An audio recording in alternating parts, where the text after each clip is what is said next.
Hello everyone, this is doctor Jeevesh Yadav. तो according to NCISM syllabus हम लोग मोस्ट इम्पॉर्टेंट जो आपके टॉपिक हैं अदक तंत्र एवं विधि वेधक के पेपर के, वो अपन देख रहे थे 37 टॉपिक। और ये जो टॉपिक है, अगर आप यूनिवर्सिटी एग्जाम देने जा रहे हो तो बिल्कुल भी स्किप नहीं करना है। वो सारे टॉपिक हम लोग देख रहे थे। ऑलरेडी हमने 2 टॉपिक कवर कर लिए हैं। आज की क्लास में हम लोग तीसरा टॉपिक देखेंगे।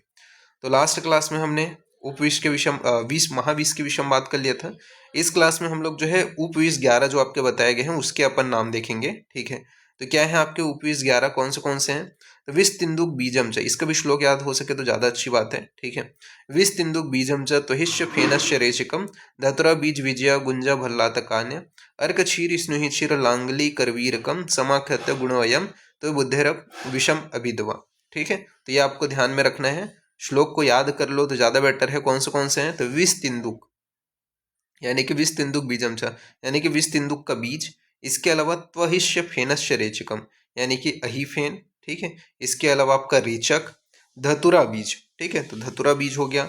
इसके अलावा विजया हो गया। ठीक है, किसका पर्याय है? विजया, तो विजया भांग को बोलते हैं। ठीक है, फिर इसके बाद में आपका गुंजा हो गया। ठीक है, फिर इसके बाद में भल्लातक हो गया। भल्लातक के बाद में अर्क का क्षीर हो गया, स्नुही का क्षीर हो गया, लांगली हो गया, करवीर हो गया। तो ये टोटल आपके कितने हो गए? तो 11 जो है आपके उपविष हो गए। 9 कौन से आपके? महाविष है। अब मॉडर्न के अकॉर्डिंग क्लासिफिकेशन देखते हैं। तो मॉडर्न के अकॉर्डिंग जो है पॉइजन का जो क्लासिफिकेशन है अकॉर्डिंग टू मॉडर्न, अपन 2-3 टाइप से इसको क्लासिफाई कर सकते हैं। पहला आपका होता है according to mode of action. ठीक है, अगर आपको देखें according to mode of action कैसे होता है पॉइजन, तो according to mode of action इसके टोटल जो है 5 प्रकार बताए गए हैं। कौन से वो 5 प्रकार हैं? तो पहला है आपका कोरोसिव पॉइजन, दूसरा है आपका इरिटेंट पॉइजन, तीसरा है आपका न्यूरोटॉक्सिक पॉइजन, चौथा है आपका कार्डियोटॉक्सिक पॉइजन, और पांचवा है आपका एस्फेक्सिएंट। ठीक है, तो अगर आपको पूछा जाए according to mode of action poison के टाइप, तो 5 प्रकार होते हैं: corrosive poison, irritant poison, neurotoxic poison, cardiotoxic poison और एस्फेक्सिएंट पॉइजन। ठीक है, तो ये आपको ध्यान में रखना है। बात करते हैं कोरोसिव पॉइजन के बारे में। तो कोरोसिव पॉइजन को 2 भाग में क्लासिफाइड किया गया है: स्ट्रॉन्ग एसिड, स्ट्रॉन्ग एल्कलाइन। ठीक है, तो कोरोसिव पॉइजन को कितने भाग में डिवाइड किया गया है? 2 भाग में, स्ट्रॉन्ग एसिड और स्ट्रॉन्ग एल्कलाइन। कोरोसिव पॉइजन के बारे में क्या बोला गया है? तो corrosive are the group, corrosive are a group of a chemical that have the capability to causes tissue injury on contact by a chemical reaction. ठीक है, तो कोरोसिव पॉइजन क्या होते हैं? ये जो है ऐसे केमिकल के ग्रुप होते हैं जो मेनली टिश्यू के संपर्क में आने के बाद में, टिश्यू में या फिर स्किन के संपर्क में आने के बाद में क्या करते हैं? टिश्यू इंजरी को कॉज करते हैं। ठीक है, ऐसे केमिकल रिएक्शन शो अप करने वाले ग्रुप होते हैं। ठीक है, वो क्या है? कोरोसिव पॉइजन है। They must commonly affected GIT, इसके अलावा आपका रेस्पिरेटरी सिस्टम एंड आइस। ठीक है, तो ये मेनली क्या करते हैं? आपके जो गैस्ट्रो इंटेस्टाइनल ट्रैक होता है उसको मेनली जो है आपके कोरोसिव पॉइजन ज़्यादा इफेक्ट करते हैं, रेस्पिरेटरी सिस्टम को इफेक्ट करते हैं और आइस को इफेक्ट करते हैं। ठीक है, अब इसके अंतर्गत हमने देखा 2 भाग: strong acid, strong alkaline. Strong acid को भी फर्दर क्लासिफाइड किया गया है 2 भाग में। एक होगा आपका इनऑर्गेनिक, एक होगा आपका ऑर्गेनिक। इनऑर्गेनिक एसिड के अंतर्गत कौन सा आएगा? तो जैसे कि आपका इनऑर्गेनिक के अंतर्गत जैसे जिसमें आपका क्या है, सल्फ्यूरिक एसिड हो गया, हाइड्रोक्लोरिक एसिड हो गया, नाइट्रिक एसिड हो गया। तो ये क्या है? आपके इनऑर्गेनिक एसिड के अंतर्गत आते हैं।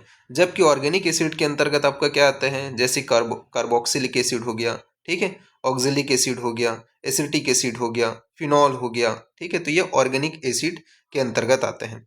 फिर बात करते हैं एल्कलाइन। जैसे हमने एसिड को क्लासिफाइड किए हैं वैसे ही एल्कलाइन को भी यहाँ पे 2 भाग में क्लासिफाइड किया गया है। एक आपका होता है हाइड्रोक्साइड, एक होता है आपका कार्बोनेट। तो हाइड्रोक्साइड के अंतर्गत कौन से आते हैं? तो जैसे सोडियम हाइड्रोक्साइड हो गया, पोटेशियम हाइड्रोक्साइड हो गया, ठीक है, अमोनियम हाइड्रोक्साइड हो गया। तो ये आपके हो गए। तो हाइड्रोक्साइड के अंतर्गत sodium hydroxide, potassium hydroxide, ammonium hydroxide. इसी प्रकार कार्बोनेट के अंतर्गत आपका सोडियम कार्बोनेट, पोटेशियम कार्बोनेट और अमोनियम कार्बोनेट मेनली आते हैं। ठीक है, तो ये आपको ध्यान में रखना है। फिर इरिटेंट के बारे में बात करें तो इरिटेंट के अंतर्गत आपके 3 भाग को क्लासिफाइड किया गया है जो इरिटेंट होते हैं उसको। ठीक है, एक आपका होता है ऑर्गेनिक, इनऑर्गेनिक और आपका मेटेलिक। ठीक है, तो आपका सेकंड हम देख रहे हैं कोरोसिव के बाद में, सेकंड है आपका इरिटेंट पॉइजन, तो इरिटेंट को जो है 3 भाग में क्लासिफाइड किया गया है, जैसे उसमें किया गया था, ठीक है, कोरोसिव को। तो इसमें आपका जो है इरिटेंट ऑर्गेनिक होगा, इनऑर्गेनिक होगा। तीसरा इन्होंने डाल दिया है इरिटेंट को मेटेलिक भी होता है, ठीक है। जैसे कि ऑर्गेनिक के अंतर्गत जो वेजिटेबल्स हैं या एनिमल्स हैं, ठीक है, वो आपके क्लासिफाई उसके अंतर्गत आ जाएंगे, ऑर्गेनिक इरिटेंट के अंतर्गत। इनऑर्गेनिक के अंतर्गत मेटल्स या नॉन मेटेलिक आ जाएंगे, ठीक है। एक आपका होता है, सॉरी ये मेटेलिक नहीं है, ये मैकेनिकल है, ठीक है, तो मैकेनिकल है, तो ये आपको ध्यान में रखना है, ओके। अब इसके बारे में बात कर लेते हैं, क्या होता है irritant poison. The substance which causes the irritation and inflammation of mucous membrane or skin or both is called as a irritant, ठीक है। तो यहाँ पे आपका बताया गया है ऐसे सब्सटेंस जो इरिटेशन कॉज करे, ठीक है, मतलब स्किन के ऊपर इरिटेशन, इन्फ्लामेशन, ठीक है, सॉरी म्यूकस मेम्ब्रेन के ऊपर या स्किन के ऊपर, ठीक है, आपका इरिटेशन, इन्फ्लामेशन कॉज करते हैं, या दोनों दोनों के ऊपर, स्किन और म्यूकस मेम्ब्रेन दोनों के ऊपर एक साथ जो है इरिटेशन या इन्फ्लामेशन कॉज करते हैं, ऐसे सब्सटेंस को अपन क्या बोलते हैं, इरिटेंट पॉइजन कहते हैं। इसमें बोला गया है द इरिटेंट पॉइजन, यहाँ पे बोला गया है एग्रीवेटेड द जीआईटी जर्नली, ठीक है। तो ये क्या करता है मेनली, ये भी क्या है जीआईटी के ऊपर क्या है पॉइजनस इफेक्ट जो है शो अप करते हैं, तो ये आपको ध्यान में रखना है। फिर बात कर लेते हैं, अब इसके भी टाइप्स हमने देखा था, जैसे कि ऑर्गेनिक, तो ऑर्गेनिक को 2 भाग में क्लासिफाइड किया था, वेजिटेबल एंड एनिमल। तो वेजिटेबल के अंतर्गत कौन सा आता है, जैसे कि आपका बात करें तो जयपाल हो गया, ठीक है। इसके अलावा आपका जिसको अपन क्या बोलते हैं, क्रोटॉन बोलते हैं, ठीक है, क्रोटॉन टिंगलियम इसका बॉटनिकल नेम है। एरंड हो गया, रिसिनस कम्युनस जिसका बॉटनिकल नेम है, ठीक है। गुंजा हो गया, हेब्रस पिक्टोरियस, भल्लातक हो गया, अर्क हो गया, स्नूही हो गया, ये सभी के हैं आपके ऑर्गेनिक वेजिटेबल पॉइजन के अंतर्गत आएंगे। बात कर लेते हैं एनिमल के अंतर्गत, जैसे स्नेक बाइट हो गया, इंसेक्ट बाइट हो गया, स्कॉर्पियन स्टिंग हो गया, ठीक है। इसके अलावा आपका स्पाइडर बाइट हो गया, रेड बाइट हो गया, ठीक है। तो ये सभी क्या है एनिमल ऑर्गेनिक पॉइजन के अंतर्गत आएंगे, ठीक है, ऑर्गेनिक इरिटेंट पॉइजन के अंतर्गत। इनऑर्गेनिक को 2 भाग में क्लासिफाइड किया था हमने, metallic and non metallic. Metallic के अंतर्गत आपका क्या आता है, तो जैसे कि आर्सेनिक, आर्सेनिक हो गया, लेड हो गया, मर्क्यूरी हो गया, कॉपर हो गया, जिंक हो गया, टीन हो गया, तो ये सभी क्या है मेटेलिक हो गए। नॉन मेटेलिक के अंतर्गत जैसे फास्फोरस हो गया, हेलोजन हो गया, आयोडीन हो गया, तो ये सभी क्या है आपके non metallic inorganic irritant poison है। फिर मैकेनिकल के बारे में बात कर लेते हैं, तो मैकेनिकल के अंतर्गत क्या क्या आता है, तो मैकेनिकल के अंतर्गत जैसे ग्लास पाउडर हो गया, हेयर हो गया, नेल्स हो गया, ठीक है। इसके अलावा आपका डायटम पाउडर हो गया, पिन हो गया, तो ये सभी आपके किसके अंतर्गत आते हैं, मैकेनिकल के अंतर्गत आते हैं, ठीक है। तो ये आपको ध्यान में रखना है। तो ये आपको यहाँ पे आपको क्लियर हो गया, ठीक है। तो इसका जो पासवर्ड है ना, वो मैं क्या रखूंगा, आयोडीन रखूंगा, ठीक है, जैसा लिखा है ना कैपिटल में आई, उसके बाद बाकी सब स्मॉल, वैसे ही आपको टाइप करना है। तो ये आपका पीडीएफ आपका ओपन हो जाएगा। फिर नेक्स्ट अपन बात करते हैं, नेक्स्ट आपका क्लासिफिकेशन है, कोरोसिव हो गया, इरिटेंट हो गया, अब आपका आता है न्यूरोटॉक्सिक, ठीक है।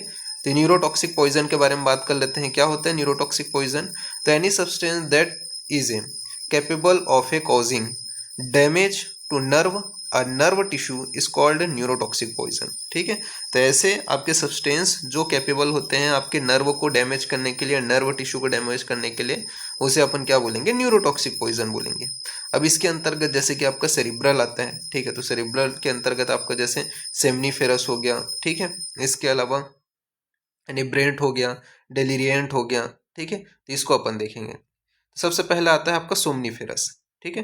तो सोमनीफेरस क्या होते हैं, तो drug which induce the sleep, ठीक है। तो ऐसे ड्रग जो आपके क्या करते हैं, इंड्यूस करते हैं स्लीप को, उसे अपन क्या बोलेंगे, सोमनीफेरस कहेंगे। जैसे ओपियम हो गया, ओपियम के एल्कोलाइड्स हो गए, ठीक है। इसके अलावा सिंथेटिक ओपियम हो गया, तो ये सभी आपके किसके अंतर्गत आते हैं, सोमनीफेरस पॉइजन के अंतर्गत आते हैं। इनिब्रेंट के अंतर्गत क्या आते हैं, तो ड्रग विच कॉजेस इंटॉक्सिकेशन, ठीक है, तो उसे अपन क्या बोलेंगे, इनिब्रेंट बोलेंगे। जैसे कि अल्कोहल हो गया, ईथर हो गया, ठीक है, या क्लोरोफॉर्म हो गया, तो ये सभी आ जाएंगे। फिर डिलीरियंट किसको बोलेंगे, तो डिलीरियंट मतलब जो drug which causes uncontrol extreme and emotional, ठीक है। तो यहाँ पे सॉरी एंजाइटी एंड इमोशनल, एक मिनट रुको, हाँ, एक्साइटमेंट एंड इमोशन है, ठीक है, uncontrol excitement and emotion deliriant ऐसे ड्रग होते हैं जिसको आप सेवन करते हो तो बहुत ज़्यादा वो बंदा जो है जो डिलीरियंट का सेवन किया है, जैसे कि आपने देखा भी होगा जो भांग खाता है, धतूरा खाता है, ठीक है, या कैनाबीज वगैरह खाता है, बहुत ज़्यादा सूखा ड्रग का नशा कर रहा है, वो हमेशा हंसता रहेगा, इमोशन उसके कंट्रोल में नहीं रहेगा, एकदम ज़्यादा एक्साइटेड हो जाता है कोई भी चीज़ को लेकर के, तो वो क्या है, डिलीरियंट है। ठीक है, ऐसे पॉइजनस, ऐसे मतलब जो ऐसे सब्सटेंस जो क्या है एकदम ज़्यादा अनकंट्रोल, एक्सट्रीम, ये बोल सकते हैं इमोशन, ठीक है, एक्साइटमेंट को शो अप करता है, तो उसे अपन क्या बोलेंगे, डिलीरियंट पॉइजन। और इसके अंतर्गत धतूरा, सॉरी धतूरा बोल दिया, धतूरा हो गया, ठीक है, भांग नहीं आता, बेलोडोना आता है, कैनाबीज आता है, ठीक है।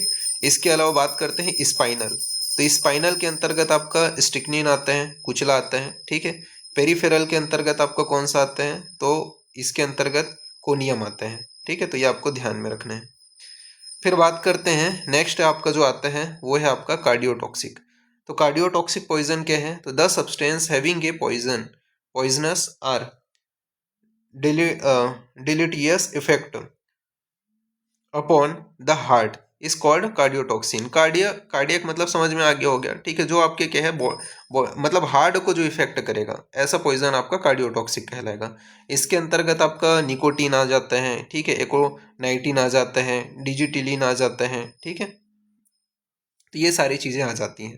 तो ये आपको ध्यान में रखना है, मॉडर्न के अनुसार भी क्लासिफिकेशन आपको याद रहना चाहिए, आयुर्वेद के अनुसार भी आपको क्लासिफिकेशन याद होना चाहिए, ये बहुत इंपॉर्टेंट पॉइंट है, ठीक है। तो ये इसको अपन नेक्स्ट क्लास में थोड़ा सा और देखेंगे, ठीक है, और नया टॉपिक को भी अपन नेक्स्ट क्लास में कंटिन्यू करेंगे। तो अभी के लिए इतना ही, ठीक है, तो फिर थैंक यू क्लास।